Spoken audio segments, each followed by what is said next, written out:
To begin with, let me read a verse in Isaiah 55.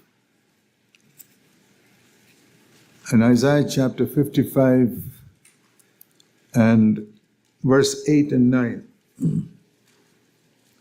This is what the Lord says: my thoughts or my way of thinking is not your way of thinking. And your ways are not my ways. Your way of doing things is not my way of doing things. And if you want to know the difference between your way and your thoughts and my thoughts, it's here. As the heaven is higher than the earth, so are my ways higher than your ways, and my thoughts are higher than your thoughts. So the way we think is not the way God thinks. And the Christian life is a growth into thinking more and more like God thinks. We take actions based on our understanding, right? Children act without understanding, but as we grow up, we act on the basis of understanding. We don't just do something without thinking what are the consequences or what are the result of it. So if our understanding is not in line with God's way of thinking, we're going to do a lot of wrong things as a Christian. The world may accept it, but we'll make a mess of our life.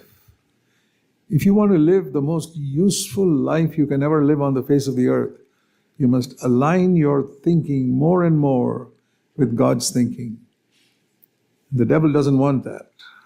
And that's why he has succeeded in preventing many of you from reading the whole Bible. You know who's done that? The devil.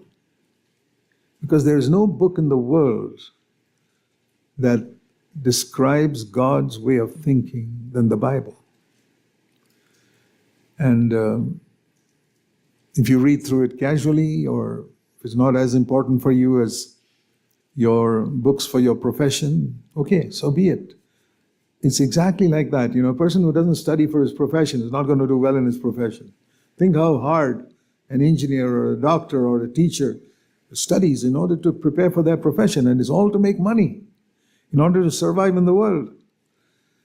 A true Christian will study the Bible exactly like that, because he knows that in the long run, even if he doesn't make much money in the world, the way he lives and the choices he makes in his life in different situations is going to determine his eternal destiny.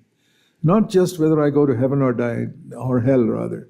I'm not interested in that question, because that's already settled long ago in my life and in many of your lives. My question is, when I get to heaven, will I have any regret about the way I lived on this earth? And I'm convinced that millions and millions of believers who do make it to heaven are going to have regret about the choices they made on earth, about the way they lived on earth. And I personally believe that regret will be there for eternity. How are you going to get over it?